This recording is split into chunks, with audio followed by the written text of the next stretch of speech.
తాజాగా ప్రకటించారు Donald Trump. Iran పైన 3 అణుస్థావరాలు టార్గెట్ గా దాడులు చేశామని డొనాల్డ్ ట్రంప్ అంటున్నారు. ఇరాన్ అణుస్థావరాల పైన B2 బాంబర్లతో దాడి చేశామన్నారు ట్రంప్. అయితే ఇరాన్ ఖచ్చితంగా శాంతికి రావాల్సిందే. ఇక్కడ ఏమంటున్నారంటే strength that then peace, before strength and that then peace అంటున్నారు. అంటే శాంతి కంటే ముందు ఒక విధ్వంసం తప్పదు అనేటువంటి ఆ మాటని మాట్లాడుతున్నారు డొనాల్డ్ ట్రంప్ అండ్ నెతన్యాహు కూడా. First comes strength and then peace comes అంట. అంటే ఒక విధ్వంసం జరిగి అక్కడ తమ సత్తా చాటిన తర్వాతనే పీస్ వస్తుందనేటువంటి మాటని ఇద్దరు మాట్లాడుతున్నారు. దాడులు చేయవలసిన లక్ష్యాలు చాలా ఉన్నాయన్నారు డొనాల్డ్ ట్రంప్. మరిన్ని దాడులు చేస్తామని చెప్పి డొనాల్డ్ ట్రంప్ హెచ్చరికలు జారీ చేశారు. అయితే అణుస్థావరాలపైన అమెరికా దాడితో పేట్రేగిపోతోంది. దీని నేపథ్యంలోనే హైటెన్షన్ నెలకొంది. ఇక ఇరాన్ పైన మిసైల్స్ వర్షం కురిపించింది ఇజ్రాయెల్. ట్రంప్ పై ప్రశంసలు కూడా కురిపించారు నెతన్యాహు. ఇక బలంగా ఉంటేనే శాంతి దక్కుతుంది, అమెరికా బలమైన దేశమని మరోసారి నిరూపించిన నెతన్యాహు అమెరికా అధ్యక్షుడు డొనాల్డ్ ట్రంప్ని పొగిడారు. ఎక్కడికో ఎత్తుకెళ్లారు, ఆయన్ని భుజాలపై మోసుకున్నారు. ఇజ్రాయెల్ అమెరికా దాడితో ఇరాన్ ఉక్కిరి బిక్కిరవుతోంది. ఇజ్రాయెల్ దాడిలో ఇప్పటివరకు సుమారుగా 800 మంది ఇరానీలు మృతి చెందారు. సఫ్టాషార్ ప్రాంతంలో ఇజ్రాయెల్ దాడి చేసింది. అయితే ఇక్కడ సుమారుగా 5 సైనికులను లేపేసింది ఇజ్రాయెల్. కీలక స్థావరాలను లక్ష్యంగా చేసుకొని ఇజ్రాయెల్ దాడులు చేస్తోంది. ప్రస్తుతానికి అమెరికా దాడులు చేయడమే హాట్ టాపిక్. ఇక్కడ అమెరికా దాడులు చేసి ఏకంగా ఇరాన్ నుండి 3 అణుస్థావరాలు లేపడమే కాకుండా many more military targets ahead అంటున్నారు ఆయన. అంటే ఇంకా చాలా మిలిటరీ టార్గెట్స్ ఉన్నాయి, ఇంకా చాలా టార్గెట్స్ మిగిలి ఉన్నాయని చెప్పి డొనాల్డ్ ట్రంప్ మాట్లాడుతున్నారు. సో డొనాల్డ్ ట్రంప్ యొక్క వ్యాఖ్యలు అసలు ఏ ఇతర దేశాల్లో కూడా ఇటువంటి ఒక అద్భుతమైనటువంటి మిలిటరీ ఫోర్స్ లేదు, ఉన్నా కూడా కనీసం సమీపంగా కూడా దాడి చేయదు, అంతటి సామర్థ్యం మాకు మాత్రమే ఉందనేటువంటి మాటను డొనాల్డ్ ట్రంప్ మాట్లాడుతూ ఒక అహంకారపూరితమైనటువంటి మాటలన్నీ చూసాం. సో ప్రస్తుతానికి ఇంకా ఈ దాడుల సంఖ్య కొనసాగుతోంది. సో అమెరికా అధ్యక్షుడు డొనాల్డ్ ట్రంప్ దీని ఏకంగా బహిరంగంగా అధికారికంగా ప్రకటించారు, ధృవీకరించారు. వైట్ హౌస్ నుంచి ఆయన ఈ విషయం పైన ఒక కీలక ప్రకటన చేశారు. ఒకసారి డొనాల్డ్ ట్రంప్ వైట్ హౌస్ నుంచి ఇరాన్ పై దాడి విషయంలో ఏం మాట్లాడారో లైవ్ విజువల్స్ ని ఎక్స్క్లూజివ్లీ ఆన్ RTV అందరికంటే ముందుగా మీకు చూపించే ప్రయత్నం చేస్తుంది. ఒకసారి డొనాల్డ్ ట్రంప్ ఏం మాట్లాడాడో చూద్దాం. Enterprise. Our objective was the destruction of Iran's nuclear enrichment capacity and a stop to the nuclear threat posed by the world's #1 state sponsor of terror. Tonight I can report to the world that the strikes were a spectacular military success. Iran's key nuclear enrichment facilities have been completely and totally obliterated. Iran, the bully of the Middle East, must now make peace. If they do not, future attacks will be far greater and a lot easier.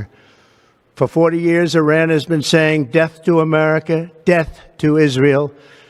They have been killing our people, blowing off their arms, blowing off their legs with roadside bombs. That was their specialty. We lost over 1,000 people, and hundreds of thousands throughout the Middle East and around the world have died as a direct result of their hate. In particular, so many were killed by their general, Qasem Soleimani. I decided a long time ago that I would not let this happen. It will not continue. I want to thank and congratulate Prime Minister Bibi Netanyahu. We worked as a team like perhaps no team has ever worked before. And we've gone a long way to erasing this horrible threat to Israel. I want to thank the Israeli military for the wonderful job they've done. And most importantly, I want to congratulate the great American patriots who flew those magnificent machines tonight, and all of the United States military on an operation the likes of which the world has not seen in many, many decades. Hopefully, we will no longer need their services in this capacity. I hope that's so. I also want to congratulate the chairman of the Joint Chiefs of Staff, General Dan Raisin Kane, spectacular general, and all of the brilliant military minds involved in this attack. With all of that being said, this cannot continue. There will be either peace or there will be tragedy for Iran far greater than we have witnessed over the last 8 days. Remember, there are many targets left. Tonight's was the most difficult of them all, by far, and perhaps the most lethal. But if peace does not come quickly, we will go after those other targets with precision, speed, and skill. Most of them can be taken out in a matter of minutes. There's no military in the world that could have done what we did tonight, not even close. There has never been a military that could do what took place just a little while ago. Tomorrow, General Kane, Secretary of Defense, Pete Hegseth will have a press conference at 8 a.m. at the Pentagon. And I want to just thank everybody, and in particular, God. I want to just say we love you, God, and we love our great military. Protect them. God bless the Middle East. God bless Israel, and God bless America. Thank you very much. Thank you. Right, చూసారు కదా ఆయన ఏ రకంగా దాడి చేశారు, ఏ రకంగా ముందుకు వెళ్ళామనేటువంటి మాటను మాట్లాడుతున్న డొనాల్డ్ ట్రంప్. ఏ ఇతర దేశానికి సంబంధించిన మిలిటరీ కూడా ఈ స్థాయిలో దాడి చేయలేదు అనేటువంటి మాటని ఆయన మాట్లాడుతూనే మరోవైపుగా ఇంకా చాలా టార్గెట్స్ మిగిలే ఉన్నాయనేటువంటి మాటను స్పష్టం చేశారు ఆయన. రష్యా అధ్యక్షుడిన ఒక అంతర్జాతీయ వేదిక నుంచి చాలా క్లియర్గా చెప్పుకొచ్చారు, మేము ఇరు దేశాల మధ్య సంధిని కుదురుస్తాం, శాంతిని తీసుకొస్తాం, చాలా క్లియర్గా చెప్పుకొచ్చారు ఆయన. అమెరికా కనుక ఇన్వాల్వ్ అయితే ఇది మరొక రకంగా దాడి తీసే అవకాశం ఉందనేటువంటి మాటను కూడా మాట్లాడుకొచ్చారు. అయినా కూడా డొనాల్డ్ ట్రంప్ వినకు కూడా దాడి చేశారు. మరి ఇప్పుడు రష్యా, చైనా 21 దేశాలు ఏవైతే అరబిక్, ఇస్లామిక్ అండ్ ఆఫ్రికన్ దేశాలు ఉన్నాయో మరి వాళ్ళ రియాక్షన్ ఎలా ఉంటుందో చూడాలి. ప్రస్తుతానికైతే 3 స్థావరాలు టార్గెట్గా చేసుకొని దాడులు చేశారు. అయితే ఈ రియాక్షన్ పైన, డొనాల్డ్ ట్రంప్ యొక్క యాక్షన్ పైన, 3 స్థావరాలు మట్టుబడడం పైన అటు ఇజ్రాయెల్ అధ్యక్షుడు నేతన్యాహు కూడా మాట్లాడుకొచ్చారు. ఒకసారి ఆయన కూడా ఏం మాట్లాడారో చూద్దాం. Nuclear facility. Congratulations, President Trump. Your bold decision to target Iran's nuclear facilities with the awesome and righteous might of the United States will change history. In Operation Rising Lion, Israel has done truly amazing things. But in tonight's action against Iran's nuclear facilities, America has been truly unsurpassed. It has done what no other country on earth could do. History will record that President Trump acted to deny the world's most dangerous regime the world's most dangerous weapons. His leadership today has created a pivot of history that can help lead the Middle East and beyond to a future of prosperity and peace. President Trump and I often say, peace through strength. First comes strength, then comes peace. And tonight, President Trump and the United States acted with a lot of strength. President Trump, I thank you. The people of Israel thank you. The forces of civilization thank you. God bless America. God bless Israel. And may God bless our unshakable alliance, our unbreakable faith. Right, ప్రస్తుతానికి Benjamin Netanyahu కూడా congratulations Mister Donald Trump. We have taken a bold decision and Operation Rising Lion కూడా చాలా మంచిగా perform చేశాం, ఇజ్రాయెల్ని పూర్తిగా మట్టు పెట్టాం, మీరు కూడా వచ్చి మాకు మరింతగా తోడయ్యారనే మాటని నెతన్యాహు మాట్లాడుతున్నారు. మరి ఇప్పుడు ఇరాన్ రియాక్షన్ ఎలా ఉంటుందో తలుచుకుంటేనే కాస్త ఆందోళనకరంగా కూడా ఉంది. సో ప్రస్తుతం దీనిపై మరిన్ని అప్డేట్స్ మా ప్రతినిధి మధు సిద్ధంగా ఉన్నారు. మధు, డొనాల్డ్ ట్రంప్ యొక్క వ్యవహారం ఇప్పుడు ప్రపంచ దేశాల్లో కొంత అశాంతి నెలకొల్పే అవకాశం కనబడుతోంది, కాస్త ఇబ్బందుల గురి చేసే అవకాశం కూడా కనబడుతోంది. సో ప్రస్తుతం డొనాల్డ్ ట్రంప్ యొక్క వ్యవహారం, అటు నెతన్యాహు యొక్క రియాక్షన్ ఎలా ఉంటుంది, ఈ రియాక్షన్ తర్వాత అటు ఇరాన్కి సంబంధించినటువంటి రియాక్షన్ ఏంటి, ఆఫ్రికన్, ఇస్లామిక్ అండ్ అరబ్ దేశాలు ఎలా రియాక్ట్ అవ్వచ్చు, చైనా, రష్యాలు ఏ రకంగా రియాక్షన్ ఇచ్చే అవకాశం ఉంది, సో ఈ దాడులు ఏ స్థాయిలో తీవ్రతరం అవ్వచ్చు? ఎగ్జాక్ట్లీ, స్పిరిట్ బాంబులతో పెద్ద ఎత్తున బాంబులు దాడి చేశారు కాబట్టి నెక్స్ట్ టార్గెట్ ఖమేనీ ఉన్నట్టుగా కనపడతా ఉంది. ఖమేనీ కూడా ఒక స్పష్టమైన ఆదేశాలు ఇచ్చారు. ఇజ్రాయెల్ తర్వాత అమెరికా చాలా స్పష్టంగా లొంగిపోవాలనే స్టేట్మెంట్, ఇజ్రాయెల్ ఏమో ఒక అడుగు ముందుకు వేసి ఖమేనీని మట్టు పెడితేనే అక్కడ శాంతి నెలకొంటుంది, ప్రజాస్వామ్యం ఉంటుంది, ఇరాన్ లో బతికే అవకాశం ఉందనేటువంటి స్టేట్మెంట్. సో కేవలం ఖమేనీ టార్గెట్ గా పెద్ద ఎత్తున యుద్ధం జరుగుతున్నట్టుగా స్పష్టమవుతా ఉంది. ఖమేనీ ఇప్పటికే ఒక కీలక స్టేట్మెంట్ ఇచ్చారు, బంకర్లో దాక్కున్నారు, ఆయనకు సంబంధించినటువంటి ఎలక్ట్రానిక్ సంబంధించినటువంటి డివైజెస్, ఆయన చుట్టుపక్కల ఉన్నటువంటి ఎలక్ట్రానిక్ వాడకుండా, అంటే ఏ బంకర్ లో ఉన్నారో ఎక్కడ దాక్కొని ఉన్నాడో తెలియకుండా, అమెరికాకు ఇజ్రాయెల్ కు తెలియకుండా చాలా సురక్షితంగా ఉన్నట్టుగా పేర్కొంటున్నారు. ఇటు అమెరికానేమో చాలా స్పష్టమైన దాడులు చేస్తాం, ఇంకా చాలా టార్గెట్లు ఉన్నాయి, వాటిని కూడా కంప్లీట్ చేయబోతా ఉన్నాము, ఇప్పటికే అణుస్థావరాలను టార్గెట్ చేశాం B-2 బాంబులతో, తర్వాత ఇంకా అనేక టార్గెట్లను ఫినిష్ చేయబోతున్నాం అనేటువంటి స్టేట్మెంట్. మా వద్ద ఉన్నటువంటి ఆయుధాలు అత్యాధునికంగా ఉన్నాయి, వాటి ద్వారా ఇరాన్ ని దాదాపు తుడిచిపెట్టేస్తామనేటువంటి స్టేట్మెంట్ చేస్తా ఉన్నారు.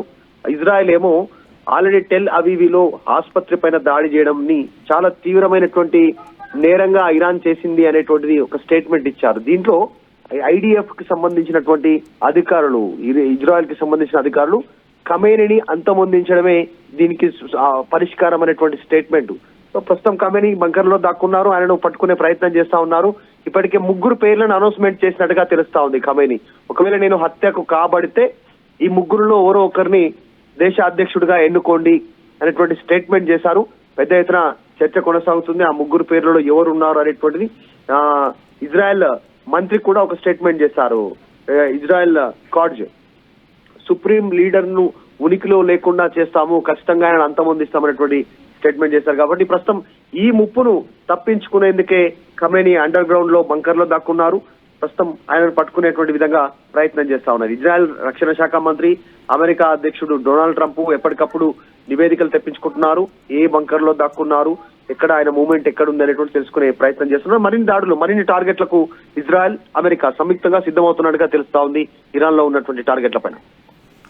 రైట్, అంటే ఇప్పుడు ఈ రియాక్షన్ తర్వాత డొనాల్డ్ ట్రంప్ ఏకంగా మేమే దాడి చేస్తాం, మా అంతటి ఆర్మీ లేదు, మేము చాలా గొప్ప ఆర్మీగా ఉన్నాం, ఎప్పటి పరిస్థితుల్లో కూడా మేము అటు వదిలే ప్రసక్తే లేదు, ఇంకా చాలా టార్గెట్స్ ఉన్నాయనే మాట కూడా డొనాల్డ్ ట్రంప్ మాట్లాడుతున్నారు. అంటే దీని తాలూకా రియాక్షన్ ఏముండొచ్చు అటువైపు నుంచి? రష్యా, చైనా చాలా క్లియర్గా చెప్పుకొచ్చాయి, మీరు డైరెక్ట్గా ప్రత్యక్ష యుద్ధంలోకి దిగితే ఆ యుద్ధం మరింత తీవ్రమవుతుంది, మీరు దిగకండి అని చెప్పి పదే హెచ్చరించారు, రిక్వెస్ట్ చేశారు, అన్ని రకాల ప్రయత్నాలు జరిగాయి. కానీ అమెరికా అధ్యక్షుడు వినలేదు. సో ఇప్పుడు ఏం జరగవచ్చు, నెక్స్ట్ యాక్టివిటీ ఏముండొచ్చు అనే ఒక అవకాశం ఉంది? దౌత్యపరంగా ఒక సూచన చేస్తా ఉంది ఇరాన్ కి. అంటే శాంతి చర్చలకు ముందుకు రావాలి అనేటువంటి ఒక స్టేట్మెంట్. ఎక్కడ కూడా ఇరాన్ లొంగే పరిస్థితి లేనట్టుగా కనిపిస్తా ఉంది. ఇరాన్ అధ్యక్షుడు ఖమేనీ స్టేట్మెంట్, నేను చనిపోయిన తర్వాత ఈ 3లో ఒకరిని ఎన్నుకోవాలనేటువంటి స్టేట్మెంట్ చూస్తే శాంతి చర్చలకు ముందుకు రాము, యుద్ధం ఆపే పరిస్థితి లేదనేటువంటిది ఖమేనీ కూడా చాలా క్లియర్ స్టేట్మెంట్ ఇచ్చారు. సో ఆయన ఎక్కడ దాక్కున్నారో కూడా తెలియదు. కాబట్టి అప్పటి వరకు ఆయన నుంచి ఆదేశాలు అందుకొని పెద్ద ఎత్తున దాడులు కొనసాగే అవకాశం ఉంది ఇజ్రాయెల్ పైన, ఇరాన్ చేసేటువంటి దాడులు. దీన్ని తిప్పికొట్టడానికి ఇజ్రాయెల్, అమెరికా సంయుక్తంగా ఇద్దరు కలిసి దాడి చేస్తా ఉన్నారు. కాబట్టి ఇక ఒక రకంగా చెప్పాలంటే డైరెక్ట్ గా యుద్ధంలో అమెరికా దిగింది, వాళ్ళే డైరెక్ట్ గా అటాక్ చేస్తా ఉన్నారు, టార్గెట్లను నిర్దేశించుకున్నారు. ఇప్పటికే అణు రియాక్టర్లను, అణు స్థావరాలను టార్గెట్ చేశారు, హిట్ చేశారు విమానాలతో. నెక్స్ట్ కూడా మళ్ళీ ఇంకా కొన్ని కీలకమైనటువంటి టార్గెట్స్ ఉన్నాయి, వాటిని కూడా హిట్ చేయబోతున్నాం అనేటువంటి స్టేట్మెంట్ ఇచ్చారు. కాబట్టి ఇటు చాలా స్పష్టంగా అమెరికా, ఇజ్రాయెల్ చేస్తున్నటువంటి ప్రతిపాదనలను ఇరాన్ తోసిపుచ్చినట్టుగా తెలుస్తా ఉంది. ఈ ఇరాన్ అధ్యక్షుడు ఖమేనీ దాదాపు ఒక నిర్ణయానికి వచ్చారు, నన్ను చంపడం ఖాయం అమెరికా, ఇజ్రాయెల్ ఇద్దరు కలిపి అనేటువంటి స్టేట్మెంట్ కి వచ్చినట్టుగా తెలుస్తాం. సో శాంతి చర్చలు జరిగే పరిస్థితి కనిపించట్లేదు. మరి అటు రష్యా ఒక హింట్ ఇచ్చింది, ఒక హెచ్చరిక కూడా జారీ చేసింది గతంలో అమెరికాకు, మీరు డైరెక్ట్ గా యుద్ధంలో దిగితే పరిణామాలు వేరేగా ఉంటాయనేటువంటి. మరి ఈ మూమెంట్స్ ఏం జరుగుతున్నాయో కరెక్ట్ గా ఇప్పుడు మరి ఇరాన్ తో రష్యా ఏమైనా సంప్రదింపులు చేస్తుందా, నిజంగా అమెరికా ఇన్వాల్వ్ అవుతుంది. కాబట్టి మరి రష్యా వైఖరి ఎట్లా ఉంటుంది, ఇప్పుడు రష్యా ఎలాంటి స్టెప్ తీసుకోబోతా ఉంది? గతంలో ఇచ్చిన హెచ్చరిక వాళ్ళు కూడా ఏమైనా ఇరాన్ కు మద్దతుగానో లేకుంటే అమెరికాకు వ్యతిరేకంగానో యుద్ధంలో దిగే పరిస్థితి ఉంటుందా, ఎటువైపు దారితీస్తాయి ఉద్రిక్త పరిస్థితులు అని చర్చ అయితే కొనసాగుతుంది. ఒకటి క్లారిటీ వచ్చింది, ఇరాన్ అధ్యక్షుడు ఖమేనీ మాత్రం లొంగిపోవడానికి, శాంతి చర్చలకు సిద్ధంగా లేనట్టుగా కనిపిస్తా ఉంది చాలా స్పష్టంగా. Right Madhu, so Donald Trump యొక్క దాడుల తర్వాత ఇప్పుడు నేతన్యాహు కూడా స్పందించారు. Congratulations Donald Trump, you have taken a bold decision అంటున్నారు ఆయన. అంటే చాలా గొప్ప నిర్ణయం తీసుకున్నారు అని చెప్పి ఇజ్రాయెల్ అధ్యక్షుడు నేతన్యాహు అంటున్నారు. ఇదిలా కొనసాగుతుంది, ఇరు పక్షాలు కూడా కలిసికట్టుగానే యుద్ధంలోకి దిగినట్టుగానే కనబడుతోంది. ఒకరిపై ఒకరు పొగడ్తల వర్షంతో పూర్తిగా తడిపేసుకున్నారు, పొగడ్తల వర్షంతో ఒకరినొకరు పొగిడేసుకున్నారు. ఆ తర్వాత ఇప్పుడు ఇరాన్ ఎలా ఉంటుంది, ఇక్కడ అలీ ఖమేనీ విషయంలో నేతన్యాహు ఏమంటున్నారంటే first comes strength then after peace comes అంటున్నారు. అంటే ముందుగా బలం చూపించాలి, స్ట్రెంగ్త్ను చూపించాలి, ఆ తర్వాతనే శాంతి వస్తుందనేటువంటి మాటని నెతన్యాహు మాట్లాడుతున్నారు. డొనాల్డ్ ట్రంప్ కూడా ఇదే అంటున్నారు, ఇంకా చాలా టార్గెట్స్ ఉన్నాయని మాట్లాడుతున్నారు ఆయన. ఈ నేపథ్యంలో ఎప్పుడు ఏం జరుగుతుందోనన్న ఒక విషయం తలుచుకుంటేనే కాస్త ఆందోళనకరంగా ఉంది. ఎందుకంటే ఒకటి కాదు, రెండు కాదు, సుమారుగా 9 రోజులు గడిచిపోయిన రోజు 10వ రోజు, 9వ రోజు అర్ధరాత్రి సమయంలో అమెరికా ఈ దాడులు చేసింది. మీకు రైట్ సైడ్ విజువల్స్ మీరు గమనించండి, నా పక్కన కనబడుతున్న ఈ విజువల్స్ మీరు గమనిస్తే కనుక చాలా క్లియర్గా శాటిలైట్ దృశ్యాలు అవి. అమెరికా ఇలా దాడి చేసింది, అక్కడ GBU-57 బంకర్ అండ్ బ్లస్టర్ బాంబ్స్తో ఆ ఫోర్దో, ఇషాఫహాన్, నతంజా ప్రాంతాలని ఎలా కుప్పకూల్చింది. మీకు ఆ శాటిలైట్ దృశ్యాలు గమనించండి. ఒక్కసారిగా అక్కడ ఆ మిసైల్ పడిపోవడంతోనే సుమారుగా 20 అడుగుల పొడవుతో ఉన్నటువంటి ఆ మిసైల్ పడిపోగానే సుమారుగా భూగర్భం మొత్తం కూడా చీల్చుకుంటూ లోపల వెళ్ళిపోయి అక్కడ పేలిపోతుంది. అది అంతటి ఒక గొప్ప మిసైల్ని అమెరికా ప్రయోగించి ఫార్దో, నథాన్జా అండ్ ఇసాఫహాన్ ప్రాంతాన్ని పేల్చేసింది. దీని విషయం పైన ఇరాన్ ఒకటి చెప్తోంది, అంతకంటే ముందే దాడి చేస్తామని పసిగట్టాం కాబట్టే అక్కడటువంటి రేడియేషన్ లీక్ అవ్వకుండా చర్యలు తీసుకున్నాం, అక్కడ వారి ప్రాంతాలను మొత్తాన్ని కూడా ఎవాక్యువేట్ చేశామంటున్నారు. సో మళ్ళీ అమెరికా అధ్యక్షుడు డొనాల్డ్ ట్రంప్ ఏం మాట్లాడారు, ఆ తర్వాత నేతన్యాహుకు తన రియాక్షన్ ఏంటి మీరు వినండి. అట్ ది సేమ్ టైం మీ అయిపోయిన కామెంట్స్ ఇక్కడ మ్యాప్లో మీకు కనిపిస్తుంది చూడండి, మిడిల్ ఈస్ట్ దేశాల్లో అమెరికా ఎయిర్ బేస్లు ఎక్కడెక్కడ ఉన్నాయనేది. ఈ ఎయిర్ బేస్ అని ఇప్పుడు పూర్తిగా కుప్పకూల్ చేస్తామని చెప్తోంది ఇరాన్. సో దాంట్లో ఎయిర్ బేస్ ఎక్కడున్నాయి చూడండి, ఓమన్లో ఒక ఎయిర్ బేస్ ఉంది, తర్వాత మరికొన్ని ఖతర్లో ఒక ఎయిర్ బేస్ ఉంది, సౌదీ అరేబియాలో ఎయిర్ బేసెస్ ఉన్నాయి. సో ఇవన్నీ కూడా ఎయిర్ బేసెస్, ఎక్కడెక్కడ ఎయిర్ బేసెస్ ఉన్నాయనే దానికి ఉదాహరణలు. సో ఇక్కడ ఎయిర్ బేసెస్ని ఇప్పుడు మేము కుప్పకూలుస్తాం, మిడిల్ ఈస్టర్న్ కంట్రీస్లో మా సత్తా ఏంటో తేలుస్తామని చెప్పి సౌదీ అరేబియా, ఖతార్, కువైట్, ఆ తర్వాత ఓమన్, యుఏఈ ఇవన్నీ దేశాలు చెప్తున్నాయి. ప్రతి దేశంలో వారికి ఒక ఎయిర్ బేస్ ఉంది. ఏకంగా టర్కీలో ఎయిర్ బేస్ ఉంది, ఆ తర్వాత సిరియాలో ఎయిర్ బేస్ ఉంది, ఇరాక్లో ఎయిర్ బేసెస్ ఉన్నాయి, కువైట్లో ఎయిర్ బేసెస్ ఉన్నాయి, సౌదీలో ఎయిర్ బేసెస్ ఉన్నాయి, ఒమన్, యుఏఈ ఇంక్లూడింగ్ అన్ని దేశాలు, ఇరాన్లో మినహా అన్ని దేశాల్లో ఎయిర్ బేసెస్ ఉన్నాయి. సో ఇప్పుడు వీటిని టార్గెట్ చేస్తాం, వీటి అంతు తేలుస్తామని చెప్పి ఇరాన్ హెచ్చరిస్తోంది. ఒకసారి మళ్ళీ ఆ ఇరు దేశాలకు సంబంధించిన అధ్యక్షులు మాట్లాడిన మాటలు వినండి. మీకు అసలు రేపటి రోజున పరిస్థితి ఏంటి అని తలుచుకుంటేనే ఆందోళనకరంగా ఉంది కాబట్టి మీ అభిప్రాయం ఏంటి కామెంట్ చేయండి. Enterprise. Our objective was the destruction of Iran's nuclear enrichment capacity and a stop to the nuclear threat posed by the world's #1 state sponsor of terror. Tonight I can report to the world that the strikes were a spectacular military success. Iran's key nuclear enrichment facilities have been completely and totally obliterated. Iran, the bully of the Middle East, must now make peace. If they do not, future attacks will be far greater and a lot easier. For 40 years, Iran has been saying death to America, death to Israel. They have been killing our people, blowing off their arms, blowing off their legs with roadside bombs. That was their specialty. We lost over 1,000 people, and hundreds of thousands throughout the Middle East and around the world have died as a direct result of their hate. In particular, so many were killed by their general, Qasem Soleimani. I decided a long time ago that I would not let this happen. It will not continue. I want to thank and congratulate Prime Minister Bibi Netanyahu. We worked as a team like perhaps no team has ever worked before. And we've gone a long way to erasing this horrible threat to Israel. I want to thank the Israeli military for the wonderful job they've done. And most importantly, I want to congratulate the great American patriots who flew those magnificent machines tonight, and all of the United States military on an operation the likes of which the world has not seen in many, many decades. Hopefully, we will no longer need their services in this capacity. I hope that's so. I also want to congratulate the chairman of the Joint Chiefs of Staff, General Dan Raisin-Kane, spectacular general, and all of the brilliant military minds involved in this attack. With all of that being said, this cannot continue. There will be... Congratulations, President Trump.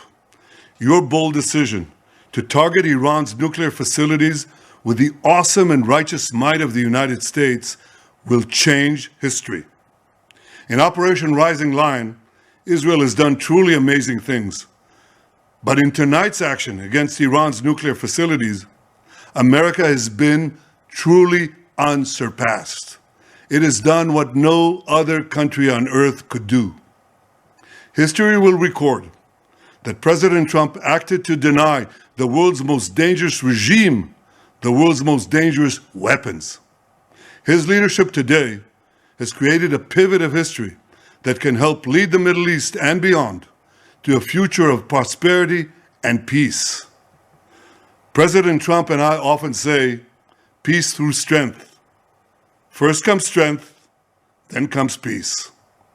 And tonight, President Trump and the United States acted with a lot of strength. President Trump, I thank you. The people of Israel thank you. The forces of civilization thank you. God bless America. God bless